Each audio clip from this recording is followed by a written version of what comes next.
دوستان عزیزم، درود و مهر. امیدوارم هر کجای این دنیا هستین حال دلتون عالی باشه. امروز آموزش یکی از مقوی ترین و پرخاصیت ترین غذاهای سنتی ایرانی رو داریم که رقیب سرسخت عدسیه. تو مرحله اول پیازی که داریم باید به صورت خلالی کاملا ریز کنید و بعد از اون داخل قابلمه کره حیوانی من ریختم. شما از هر نوع روغنی که دوست داشتین میتونین استفاده کنید و پیازی که ریز کردیم و بهش اضافه میکنیم و هم میزنیم و میذاریم تا پیاز کاملا سرخ بشه.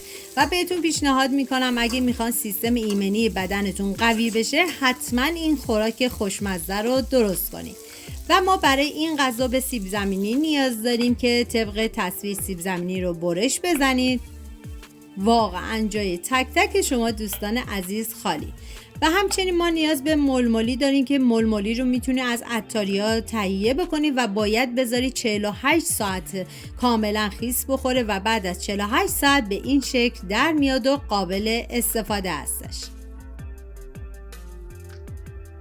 و حالا میریم سراغ پیاز که دیگه کاملا سرخ شده و ادویه ها که شامل زردچوبه، پاپریکا و پودر گشنیز است بهش اضافه میکنم و هم میزنم و میذارم تا ادویه ها تف بخورن و عطر ادویه ها آزاد بشه. ببینید من چون میخوام از عصاره گوش استفاده بکنم و نمک داره دیگه نمک این غذا رو حذف کردم و بعد از اون سیب زمینی رو بهش اضافه میکنم و هم میزنم و میذارم یه تفت خیلی مختصری بخوره.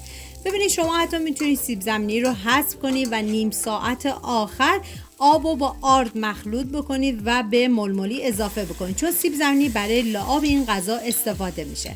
و حالا من ململی هایی که 48 ساعت قبل خیس کردم و به سیب زمینی اضافه میکنم و هم میزنم تا با هم دیگه مخلوط بشن و یه تفت خیلی مختصری هم بخوره. و بعد از اون عصاره گوش اضافه میکنم و الباقی هم آب جوش. اگه شما عصاره گوش نداشتید میتونید از آب جوش به تنهایی استفاده بکنید، فرقی نمیکنه. و بعد دیگه بهش زمان میدم تا کاملا بپزه. زمان پخت این غذا 4 ساعت است و بعد از اون این غذاتون کاملا آماده است.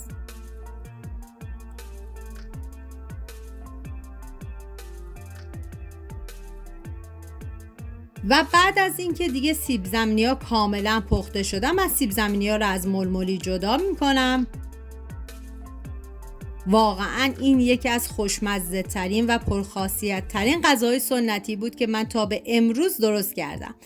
و بعد از اینکه دیگه سیب زمینی ها رو جدا کردم با بلندر کاملا لهشون میکنم و شما حتی میتونید با گوشتکوب دستی این کارم انجام بدید، فرقی نمیکنه. و بعد از اون مقداری از آب ململی رو به سیب زمینی اضافه میکنم و دوباره با بلندر کاملا له میکنم.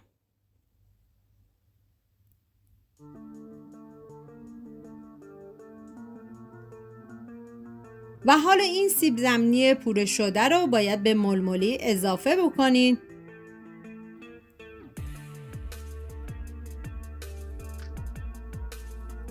و هم میزنم تا کاملا با هم دیگه مخلوط بشن و دیگه زمان میدم تا کاملا بپزه و لابدار بشه. امیدوارم از این ویدیو خوشتون اومده باشه و این غذای مقوی و پرخاصیت رو درست کنید و در کنار خانواده از خوردنش لذت ببرید. اگه ویدیو رو دوست داشتید لطفاً لایک کنید و برای دوستاتونم بفرستید. لایک و کامنتاتونم که کلی به من انرژی میده و کمک میکنه ویدیوی من به افراد بیشتری نمایش داده بشه. اینم از ململی خوشمزه ما و در آخرم با پیاز چیپسی تزیین کردم. ممنون که مثل همیشه تا آخر این ویدیو همراه من بودید. تا یه خوشمزه دیگر، بدرود.